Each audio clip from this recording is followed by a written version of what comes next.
Você sabe qual a diferença entre raios, relâmpagos e trovões? Você sabe como surgem os raios? Você sabe quais os tipos de relâmpagos?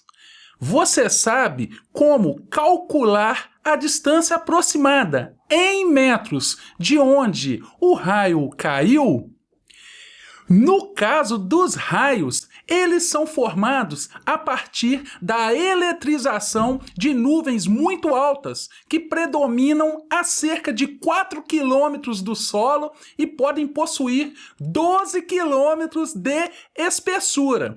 No interior dessas nuvens, o movimento intenso das massas de ar faz com que seja gerado atrito entre as moléculas de ar e gelo, ocasionando a eletrização da nuvem, provocando a separação das cargas elétricas, de modo que sua base e o topo possuirão cargas elétricas de sinais opostos e, com o passar do tempo, ocorre um aumento de cargas elétricas nas extremidades da nuvem, contribuindo para o aumento da diferença de potencial, fazendo com que o ar entre as camadas superior e inferior da nuvem seja ionizado e conduza corrente elétrica, e nesse momento dizemos que a rigidez dielétrica do ar, que é um tipo de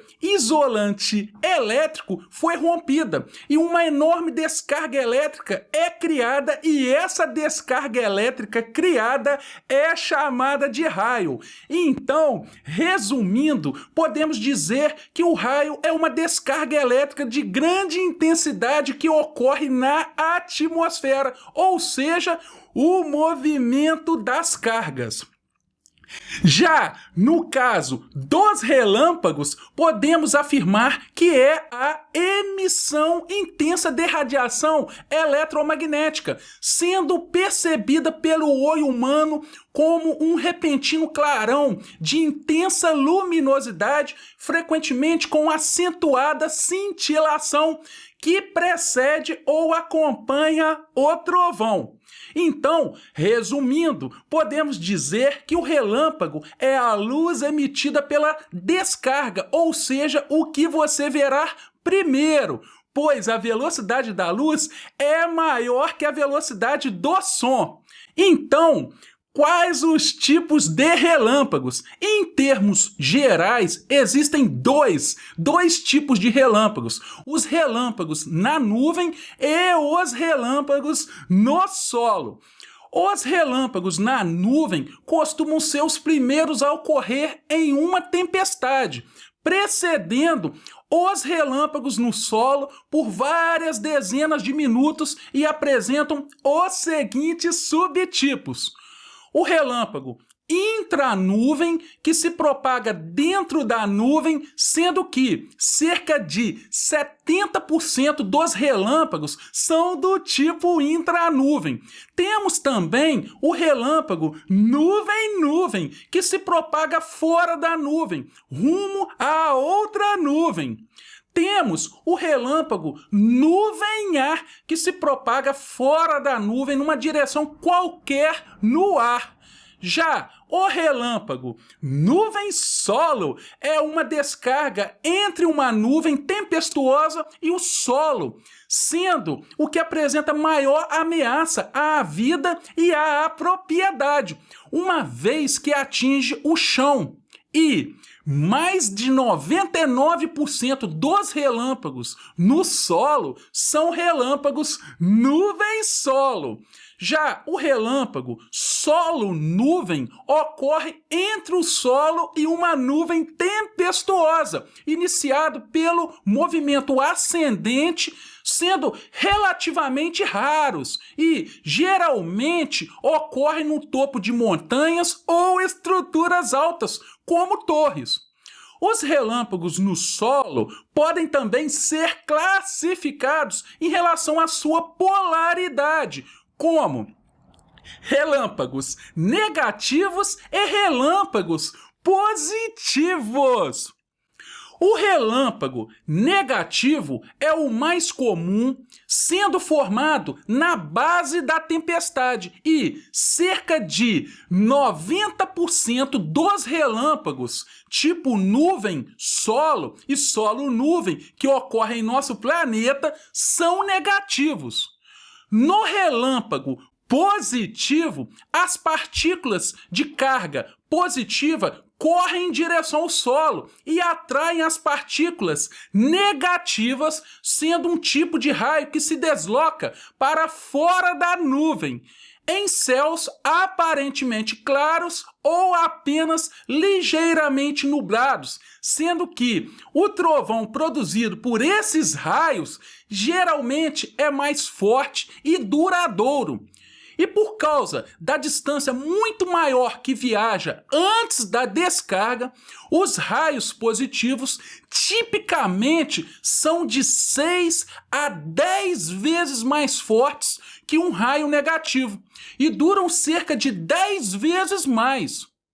E como resultado de sua maior potência, bem como a falta de aviso, os raios positivos são muito mais perigosos, pois podem cair a até 50 quilômetros de distância da tempestade, sendo mais comuns no final da tempestade. Já no caso dos trovões, o que acontece é que no instante que um raio alcança o solo, uma segunda descarga elétrica sobe do chão até as nuvens, seguindo o mesmo caminho que as cargas usaram para descer. O calor gerado por esse segundo raio faz com que o ar ao seu redor chegue a uma temperatura de até 27.000 graus Celsius. E como tudo acontece muito rápido, o ar não tem tempo de se expandir e acaba se condensando, aumentando sua pressão atmosférica em cerca de 10 a 100 vezes. E esse ar, então, acaba explodindo e criando uma onda de choque. E é essa rápida expansão do ar que causa o som ou o estrondo que ouvimos e comumente denominamos como trovões. Resumindo, podemos dizer que o trovão é o som ou o estrondo causado pelo raio. Então, será possível calcular a distância aproximada em metros de onde o raio caiu? Felizmente, eu lhe afirmo que sim, sendo muito simples o cálculo. Sabendo que a velocidade do som é de 340 metros por segundo, para obter a distância aproximada da queda do raio em metros, basta contar o tempo em segundos entre o momento em que se vê o raio e se escuta o trovão e multiplicar por 340. Não é fácil? Então, em relação a tudo que foi falado nesse vídeo, podemos dizer que o raio é o movimento das cargas. O relâmpago é a luz emitida pela descarga e o trovão é o som ou o estrondo causado pelo raio. Finalmente, espero que você tenha gostado desse vídeo e lhe aguardo em novos vídeos da playlist Climatologia e Meteorologia do nosso amado canal Mundo da Geomática.